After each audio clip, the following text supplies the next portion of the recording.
Update, item 21, Vicky Buck. Be aware that the council has a target for the city itself and actually its subsidiaries as well by 2030, but hasn't quite adopted one for the entire city.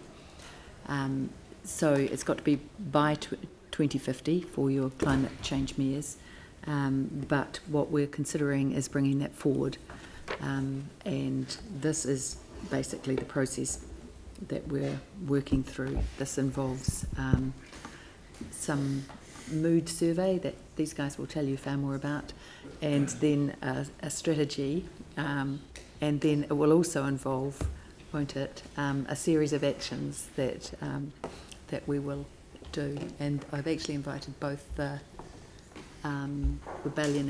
Extinction Rebellion and the Climate Strike people to the next Innovation and Sustainability Committee to talk through what actions they would like to see rather than the strategy.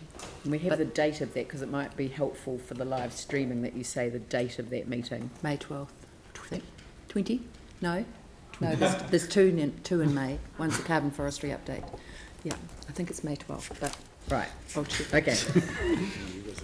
I just thought it would be useful for the purposes of the live streaming, but now I've added to the complexity of the situation. A future live stream will tell us the date of the meeting. 12th is a Sunday, so I don't know. It's not the 12th. It's not the 12th. Okay. You'll be alone if you come in on the 12th. In fact, you won't get in the door. Phil. Okay. Thank you, and I can see how this is a start to get something that's really urgent, as we were told very clearly today. But my question really is, besides the good people who say made submissions who might come along at the next meeting, is there a plan around involving, I guess, other key people before, in fact, to, I guess, basically socialise the concerns and have as much involvement by people with the strategy as possible, rather than, and I'm aware this looks like the beginning part of it, but I'm just wondering, is there a plan around it involving yes. a lot of key people as well, and could you tell us what that is, because I didn't see it? Absolutely. So we've got quite a comprehensive engagement plan. So the first will be next month we're going out with a sentiment-based survey to all residents, which will give them the opportunity to kind of share their ideas around climate change and actions that they can take. And then we've got some work to do to develop a strategy. We'll be using some sort of a technical advisory group with that, but also a much wider stakeholder engagement group with a particular focus on youth. And then once we've got the strategy developed, that will go out for public consultation. So it's kind of a four-staged approach.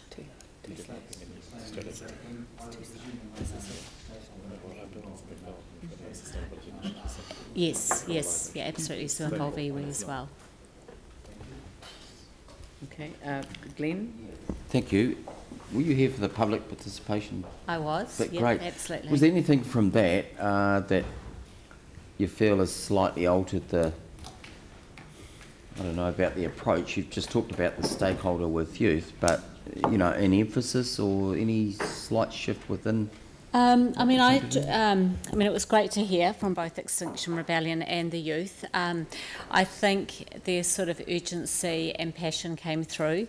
A couple of things that I think that we could have some sort of quick wins around, particularly looking at advancing some of the work we're doing in education programs in schools. So that was something they mentioned, and I think there's an opportunity to do that. And the other thing, it just came through really strongly, is how they want to be involved. So looking at opportunities to do that, we spent some time speaking with them afterwards, so and great to invite them along to the next Innovation and Sustainability Development Committee. I mean, the other thing I heard was about what the target is and bringing that forward and the urgency, and that will be part of the discussion with the community. So I don't think it changed things radically, but it just sort of emphasised those points. And Brendan was correct, it's May the 20th. May the 20th. Brendan is correct. Not often you say that before. No. I actually don't think Vicky's ever said that before, so there we go. We'll knock that one up. Yanni. Thank you. So I appreciate the work that's been done on this. We've currently got a climate smart strategy.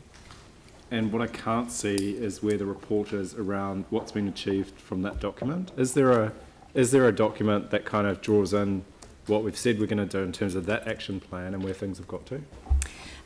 We have very much had a look at what was achieved. So we haven't got it documented. We haven't got a nice kind of report on that. Right. But we have.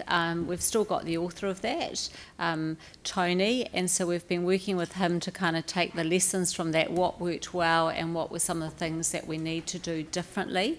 So we're sort of focused, I guess, with our resources at directing them on developing the new strategy rather than looking at the achievements from the past strategy, but very much embedding in what we've learned from that.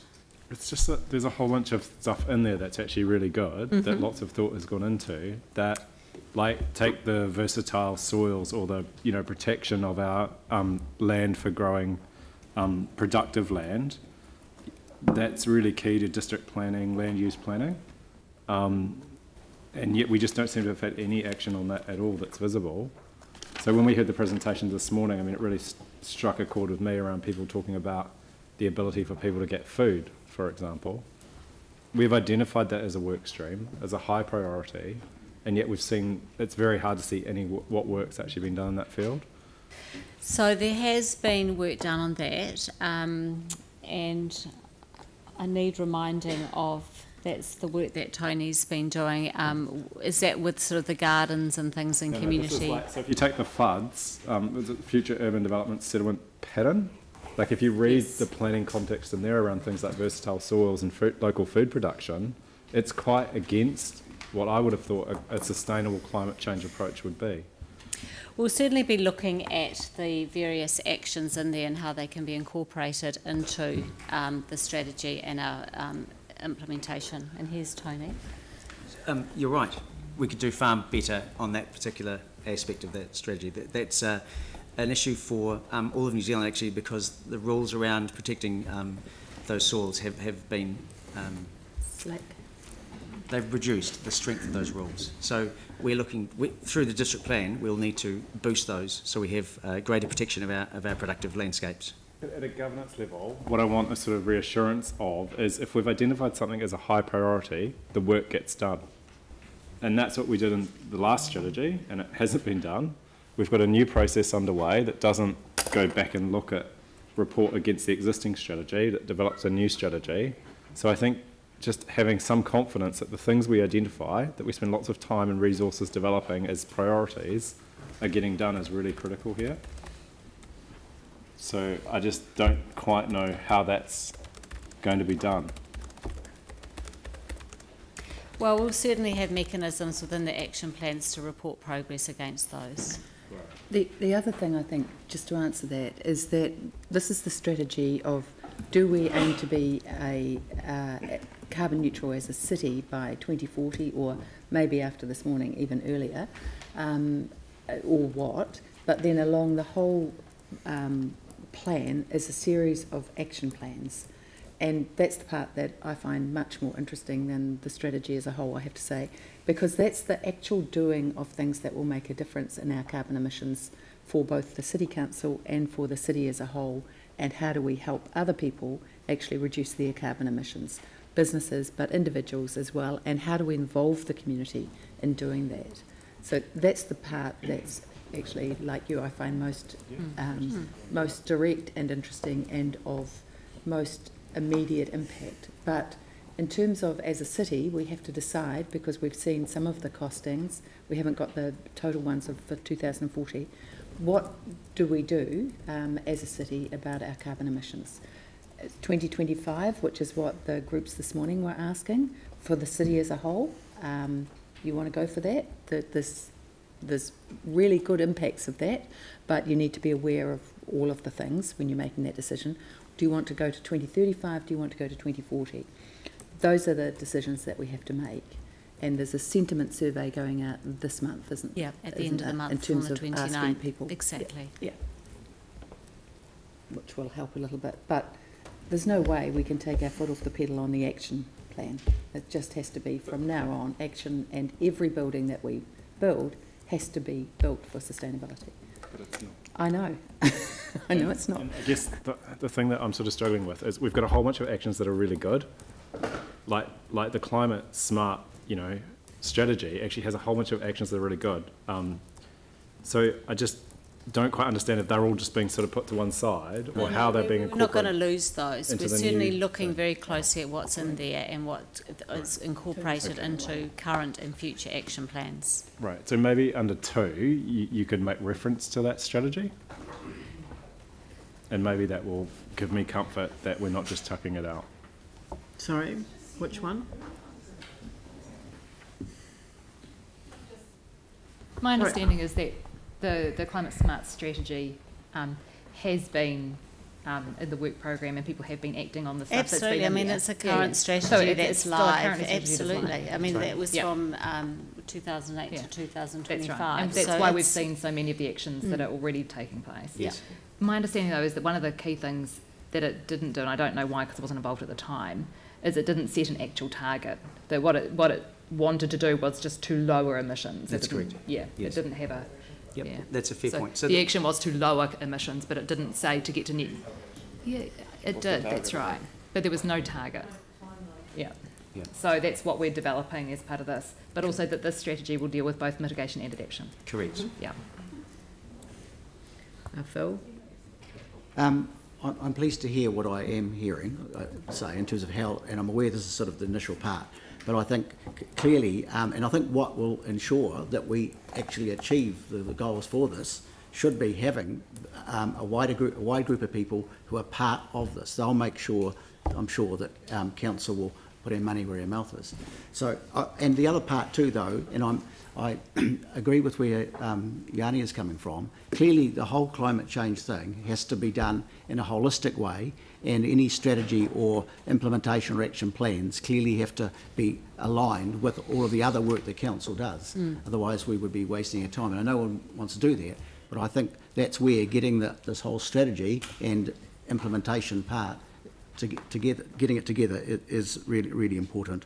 And so I think I'm encouraged to hear that early on, and I think right from the beginning, the wider our wider community and particularly our young people need to be involved. Pauline? Thank you.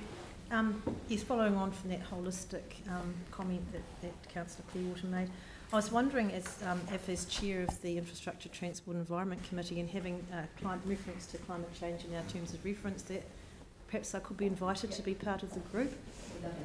Can we just add Councillor Cotter? Eh? Well, I don't think you stop for 1 second limiting this group to bring on secondees from outside the organisation. I mean, And Yanni, one of the things we did notice from them is that their time is really limited, and where the working group itself is likely to be meeting during school hours, right? So we're not excluding anyone. yeah.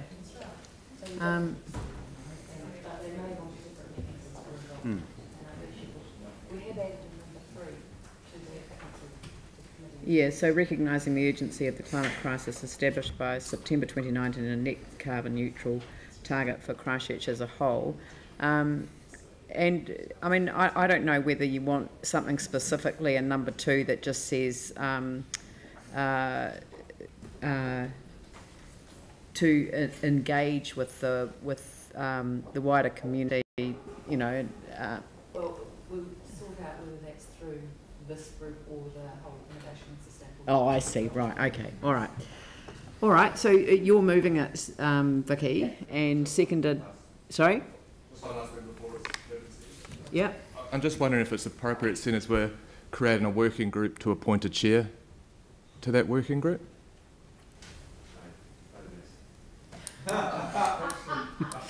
Sorry, I just assumed that Councillor Buck would be the chair. But can it be done through the working group, or does it have to be done through the council or chair? Well, I mean, if you want to do that, I can form a working group of councillors to be chaired by Sarah Templeton. Yeah. Okay. Cool. in which case I won't take Sarah as a seconder. I will take Mike as a seconder. Right. To be chaired by Councillor Templeton. And then, yeah. All right. So that's the resolution. Any discussion? Glenn, Dion, Sarah. Yeah, thank you. Just a few points. In 1992, the Rio Earth Summit was convened. So that's just a few years after I began my working life, and at this point I've got roughly 10 years to go. In 1993, Hans Küng, a theologian, in consultation with other leaders and scholars, wrote Towards a Global Ethic. The first 4 parts of that work talk about human rights, respect for life, and non-violence. The 5th part talks about a stewardship, sustainability and care for the earth. And in some ways we may interpret in hindsight the events of March the 15th, the enormous tragedy in the afternoon which followed on from the students' climate strike is a kind of lightning rod of all those things coming together. In some ways they are actually linked, they're not really two inseparable dots. So we've heard this call reinforced this morning. I go back to those dates, 1992, 1993, it's now 2019. My sense is we're really into extra time. And so what I want, along with all of you, is this to be clearly passed unanimously, but to also permeate to all our community boards, which we heard this morning in our informal, and particularly to my board. The Coastal Burwood Board really needs to get this. And I'd still say this if my colleague David was here. We really need to hear it. It's really, we are into extra time. Sorry, Sarah, wasn't it? Yep. And there was someone else. Dion, yeah. I'm really looking forward to getting this work started. I mean, we've been working as a council for some time now on lowering our own emissions, working on many things citywide, but to have a strategy which covers both mitigation and adaptation, I think it's really important as a city. We have started some of those conversations, but they are big ones, they are tough ones, and getting citywide buy-in on that is really important. We heard this morning, and we've known for a while, the science is settled. The actions needed are really, really clear, and what's needed now is political will. Let's get on with it. Dion? Yeah, I think this is really important, and well, it is actually, it's not a think, it is really important. And I just wanted to sort of make a mention that I think this is really good that this is happening, but we also need to tie this into a national level conversation as well. And we're lucky that as a big council, we've got a lot of resources and some great staff. We're able to attract great staff, and we do have good staff, so thank you very much for the work you're doing. But there are other places in the South Island, in the country, who can't attract great staff to do this work as well. So when we're creating this strategy, I would love us to be able to reach out as well to other parts of the country and other parts of the South Island. And an example at the moment, I suppose, is the West Coast. You know, I've got a small farm over there. We're completely off the grid. You know, we're carbon positive, I suppose. We're replanting forest on Kahurangi National Park, where we border that. But we've run out of water for the first time since we've had it for 15 odd years because of the drought that's happening over on the West Coast. And at the same time, you've got coastal erosion eating away the coastal parts of the coast as well. With a population of 800 or so that live in that area, they're not necessarily the ones contributing to the climate change, but they're actually having the most impact. And as a small city and as a small country, we're not necessarily contributing the largest amount to climate change, but we're also seeing major impacts of it.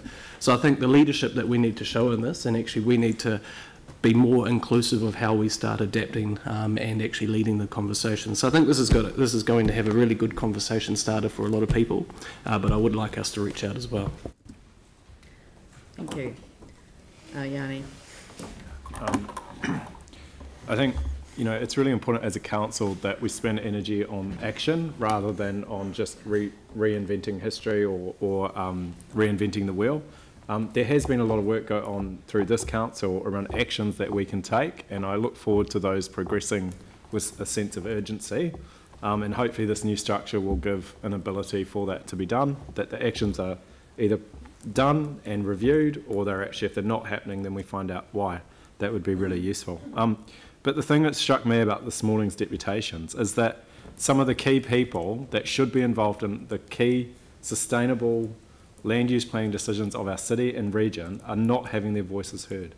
And that is a real concern. And we need to ensure, I believe, that young people and children are having a say in the use of our land use, because it's absolutely critical when you look at some of the things that are going on at the moment, where you have less than 100 submissions, and you're just missing that voice of the future in terms of how the city and the region grow at the expense of our environment. So we really, I think, have some work to do in that space, and I think there's a lot that we could do to enable that. But the other point I want to make is that communities need to be involved in this as well. Some of the decisions around climate change and coastal hazards, for example, have significant community impacts, and we need to find a way in which the community that's affected can participate, understand, and engage in the decisions that are needing to be made. So I think there's a lot of work to be done, but I fundamentally support setting up this working group to provide that ongoing monitoring of the actions that are being undertaken. The innovation and sustainability. Hey. Okay, well, there's a committee, a structure set up to do it, and it just needs a focus, and I think this provides a greater focus which is needed, so I'm happy to support it. But I do hope that we can at some stage get a resolution around how we get children and young people in our city engaged in land use planning strategies and decisions, because at the moment it seems a huge gap. Thank you. I'll put the motion. All those in favour say aye. Those opposed say no. It's carried. Thank you.